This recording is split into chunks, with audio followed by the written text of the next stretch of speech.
할렐루야, 오늘은 부모들이여 자녀를 이렇게 교육하라 두 번째 시간입니다. 왜 제사장 된 아버지들은 자녀들을 교육할 필요가 있을까요? 바로 신앙 전승이 되기 때문입니다. 아버지도 다시 한번 신앙적으로 바로 설 수 있고 아버지 신앙이 자녀들에게 전승되기 때문이죠.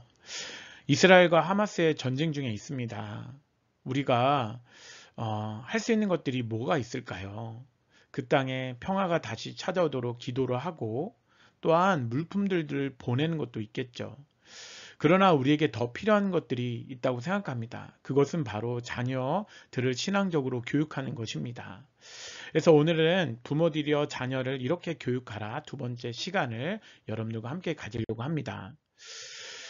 내 아이들을 교육하지 않고 가만히 내버려 두면 어떤 방향으로 자녀들이 흘러가게 될까요? 저는 세 가지를 생각해 봤는데요. 첫 번째는 자녀들이 세상의 문화를 따라하게 되어 있다라고 생각합니다. 두 번째는 야발, 유발, 두발가인처럼 물질 문화, 문명을 따라갈 수 있습니다. 세 번째는 인간의 타락으로 가시덤불과 엉겅퀴가 나는 세상에서 불의에 타협하거나 자연스럽게 세상에서 적응하지 못하고 세상과 타협하는 태도를 가지며 살아가게 되어 있다는 것입니다. 왜 아이들을 방치하면 세상의 문화를 따라가게 될까요? 저는 첫 번째 생각해 봤는데요. 하나님을 떠난 가인의 후손이 세상의 물질 문화를 그리고 또 문명을 지배하고 있기 때문입니다. 아벨을 죽이고 하나님을 떠나고 저주를 받은 가인의 후손은 하나님 대신에 무엇을 쫓기 시작했을까요? 맞습니다. 그것은 물질 문화입니다. 그리고 또 문명이 있겠죠. 그것을 우리에게 알려주는 내용이 창세기 4장 16절과 20절에서 22절 말씀입니다. 제가 한번 읽어보겠습니다. 16절.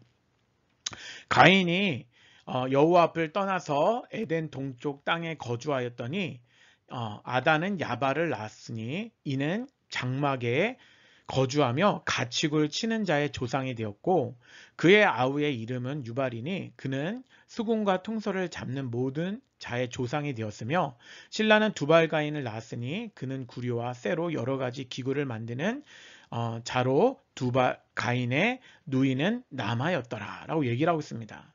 여러분 아벨을 죽이고 그 하나님을 떠났던 사람이 누구였을까요? 바로 가인이었습니다. 여러분, 가인의 후손 중에 야발은요, 물질을 대표하는 가축을 치는 조상이 되었습니다. 돈을 많이 번다고 여러분, 물질의 우상을 쫓고 있다라는 말이 아닙니다. 하나님 없이 물질을 따라갔을 때, 돈을 따라갈 때 하나님 대신에 돈을 섬기고 있다라고 여러분들에게 말씀드리는 것입니다. 그와 마찬가지로 야발은요, 가인의 후손으로서 하나님을 섬기는 대신에 바로 물질을 섬기기 시작했습니다. 그들에게 바로 돈이 하나님이 된 것입니다. 이와 마찬가지로 가인의 후손 중에 유발은요 물질의 조상이 되었습니다. 20절 말씀 읽었지만 가축을 치는 자의 조상이 되었다라고 야발이 가축을 치는 자의 조상이 되었다라고 말하고 있습니다. 바로 문화를 섬겼다라고 얘기를 하는데요. 바로 하나님을 섬기지 않고 유발은 문화의 조상이 되었습니다.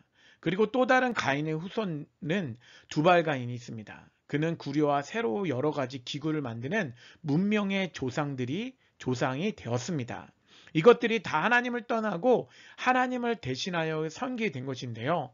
그래서 가인은 결론적으로 후손들은요 물질 문화 문명을 따르면서 하나님을 대신하며 그것들을 따르고 하나님을 섬기기를 좋아하지 않았던 것을 여러분들과 처음으로 말씀드리기 원합니다. 그러면 첫째, 세상의 수평 문화는 자녀들에게 어떻게 다가오는지 여러분들과 나누기 원합니다. 여러분, 사단은 자신을 굉장히 친숙하도록 젊은이들의 문화와 사고에 영향을 미치고 있습니다. 여러분, 이것들이 예전에 우리 지하철을 타다 보면 이렇게 게임에 대한 부분들을 이렇게 볼 수가 있었습니다. 이렇게 사단은요, 지금도 게임 핸드폰의 문화로 자녀들을 유혹하고 있습니다.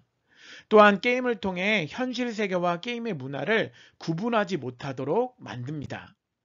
또한 영화는 그 시대의 정신적인 정신들을 상황을 말해주는데 언제부터인지 좀비가 우리 사회에 당연시되고 있습니다. 진짜로 좀비가 나타나게 되더라도요. 아무렇지 않게 받아들일 수 있도록 문화와 문명으로 그렇게 만들어 버리고 있는 것입니다. 또한 여러분 귀신이 산다. 라는 영화가 있었죠. 악한 영은 영화를 통해 귀신들을 친숙하게 만드는데요. 귀신을 좋게 포장하는 겁니다. 그러면서 나쁜 귀신도 있지만 좋은 귀신도 많다는 생각들을 우리 주변에, 우리 젊은이들에게, 우리 자녀들에게 심어줍니다. 그때 하나님에 대해서 바르게 인식하지 못하도록 만듭니다. 또한 요한계시록 13장에 보면요. 두 번째 땅에서 나온 짐승은 처음 나온 짐승. 여러분 한번 13장을 읽어보세요. 그 첫 번째 짐승에게 경배하게 만듭니다. 첫 번째 나왔던 짐승은요. 바로 예수님의 부활하심을 모방하면서 기적과 이적을 일으킨 것처럼 속임수를 쓰는 짐승이었습니다. 그런데 그 첫 번째 짐승을 두 번째 짐승들이 따르게 하면서 바로 하나님의 자녀가 되지 못하게 하면서 짐승을 숭배하게 만듭니다. 오히려 하나님을 대적하는 세력들로 만들겠죠. 그래서 그들은요, 자녀들을 악마의 노래로 삼으려고 한다는 것입니다. 또한 우리는 형제입니다 라는 영화가 있죠. 경계할 종교를 정확하게 구분하도록 못하도록 만든 것입니다. 하나님을 섬기는 목회자와 신부와 또 점을 치는 무당과 경계선을 없앰으로써 무당에게 오히려 더 좋은 인상을 심어주려고 하는 것 같습니다. 둘째는 사단은 핸드폰과 인터넷으로 그런 등으로 미디어로 음란의 영과 접하게 하여 자녀들을 무너뜨리려고 합니다.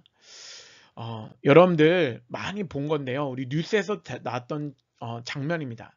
성인들이 무방비되고 있다. 그래서 부모님들이 세상의 문화를 따라가고 자녀들에게 핸드폰을 마음대로 쓸 수 있도록 만드는 순간에요. 자녀들은 자신도 모르게 성인물에 무방비하게 노출되어 간다는 것을 여러분 깨닫기로 합니다. 여러분 음란물 노출 무방비가 얼마나 무서운 건지 나중에 점점점 그들의 자아에 가치관에 많은 것을 형성하기 때문입니다. 성인 인증조차 없이 스마트폰에서 음란물을 접속하는 것들이 너무나 가능해지고 있습니다. 초등학생들이 이야기하죠. 음악이라고 해서 눌렀는데 음악이 아니라 계속 내리다 보니 어떤 야한 게 나오더라. 그러면서 남자하고 여자하고 그런 거. 그러면서 그들은 자연스럽게 그것들을 받아들이게 됩니다. 학생들은 이제 책을 보기 싫어합니다. 아이들에게 책을 줬더니 집어던지고 아이패드를 주었더니 신나게 노는 모습들을 우리가 쉽게 보여지게 됩니다. 네. 또 전철역에 여러분들 보면 사람들이 다 무엇하고 있죠? 바로 핸드폰을 보고 있죠. 그리고 젊은이들은 집에서 나오지도 않고 게임만 하는 학생들도 너무 많이 나타나고 있습니다. 또 세상의 문화를 모르면 왕따를 당할까요? 그런 말들을 하면서 자녀들은 우리는 왕따 당해요. 어떻게 핸드폰 안 볼 수가 있어요? 그렇게 얘기도 합니다. 그런데 여러분 기억해야 할 것은 뭐냐면요. 마약인 코카인 중독자와 인터넷 게임 중독자, 과다 이렇게 하는 사람의 뇌를 조사해 봤더니요. 거의 비슷한 그런 것들 파란색과 노란색 부위가 비슷하게 높은 활동을 보이는 것처럼 나온다라는 것을 우리가 깨닫게 됩니다. 그러니까 마약이나 게임이나 다를 것이 없다라고 얘기를 하는 거죠. 그러면서 인터넷 게임 중독의 척도를 보면요. 아이들은 항상 인터넷 게임에 대해서 생각하고요. 공부하는 것을 좋아하지 않습니다. 처음 생각했던 것보다 더 오랫동안 인터넷 게임을 하게 되고 점점점 시간이 늘어나는 거죠. 그들은 점점점 부모하고 대화와도 단절되고요. 공부하는 것도 싫어하게 되고 그런 모든 시간들의 만족을 못 느끼고요. 게임에서만 만족감을 느껴요. 그리고 중요한 인간관계나 직업, 교육, 경력상 지혜가 인터넷 게임 때문에 위협받거나 위험에 처하게 되죠. 그리고 많은 부분들도 중독에 있으면 치료 의지의 문제 및 치료에 대한 동기부여도 실패하게 되고요. 자기 합리화 등 스스로 중독이라는 사실을 인정하지 않게 되고 처음부터 너무 중독성에 강한 게임에 접한 경우가 실패 원인이 됩니다. 그리고 부모님의 낮은 관심과 주변에 도움을 줄 수 있는 친구들에 부재하게 됩니다. 그래서 여러분들 그래서 시간에 대한 관리가 필요하고 점점점 부모님하고 대화가 필요하다는 생각이 듭니다. 그래서 이렇게 되었을 때 자녀들은 어떤 길을 걸어가게 될까요? 바로 소돔과 고모라처럼 멸망당한 것처럼 그들이 심판당하게 될 것입니다. 그래서 자녀들에게 여러분들 체마 교육 필요합니다. 하브르타 교육이 필요한데 그럼 우리가 말씀을 나눠보도록 하겠습니다. 아버지가 말씀과 동행하는 습관과 어느 곳이나 자녀들을 양육하는 태도가 너무나 중요한데 신명기 6장 6절에서 7절에 보면 오늘 내가 내게 명하는 이 말씀을 너는 마음에 새기고 내 자녀에게 부지런히 가르치며 집에 앉아 있을 때든지 길을 갈 때든지 누워 있을 때든지 일어날 때든지 이 말씀을 강론하라라고 말씀하고 있습니다. 유대인들의 탈무드식 디베이 교육을 받은 유대인들은요, 3대가 계속해서 신앙을 전승합니다.